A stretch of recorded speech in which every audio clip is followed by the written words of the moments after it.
പഹൽഗാം കൂട്ടക്കുരുതിക്ക് ശക്തമായ തിരിച്ചടി നൽകാൻ സൈന്യം സർവസജ്ജമായ വേളയിൽ രാജ്യം തദ്ദേശീയമായി വികസിപ്പിച്ച അത്യാധുനിക കടൽ മൈൻ സംവിധാനമായ മൾട്ടി ഇൻഫ്ലുവൻസ് ഗ്രൗണ്ട് മൈൻ വിജയകരമായി പരീക്ഷിച്ച് ഇന്ത്യൻ നാവികസേനയും DRDOയും ജലത്തിനടിയിൽ സ്ഫോടനം നടത്താൻ ഉപയോഗിക്കുന്ന ഈ നൂതന സംവിധാനം ആധുനിക സ്റ്റെൽത്ത് കപ്പലുകൾക്കും അന്തർവാഹിനികൾക്കുമെതിരെ പ്രയോഗിക്കാൻ കഴിയും.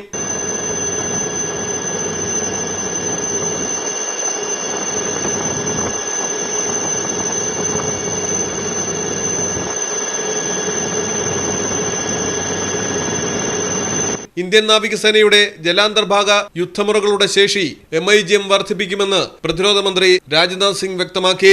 പഹൽഗാം ഭീകരാക്രമണത്തിന്റെ പശ്ചാത്തലത്തിൽ ഇന്ത്യ-പാകിസ്ഥാൻ ബന്ധം കൂടുതൽ വഷളായിരിക്കുന്ന സാഹചര്യത്തിലാണ് ഇന്ത്യൻ പരീക്ഷണം. നിയന്ത്രിത സ്ഫോടനമാണ് മൾട്ടി ഇൻഫ്ലുവൻസ് ഗ്രൗണ്ട് മൈൻ ഉപയോഗിച്ച് നടത്തിയത്. മറൈൻ കപ്പലുകളിൽ നിന്ന് സൃഷ്ടിക്കപ്പെടുന്ന ശബ്ദതരംഗം, കാന്തിക വലയം, സമ്മർദ്ദം, വെള്ളത്തിനടിയിൽ കപ്പലുകളിൽ നിന്ന് പ്രവഹിക്കുന്ന വൈദ്യുതി തരംഗങ്ങൾ തുടങ്ങിയവ രേഖപ്പെടുത്തുന്നതിനായി MIGM-ൽ ഒന്നിലധികം സെൻസറുകളാണ് ഉപയോഗിച്ചിരിക്കുന്നത്.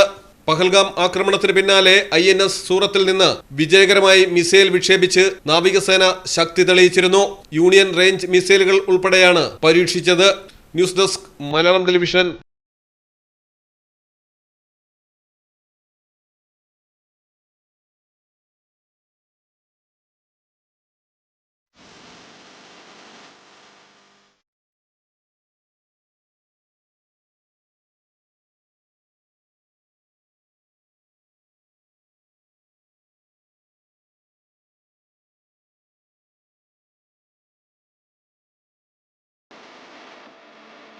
ക്ലാരസ് designer jewellery, Calicut road, Perinthalmanna.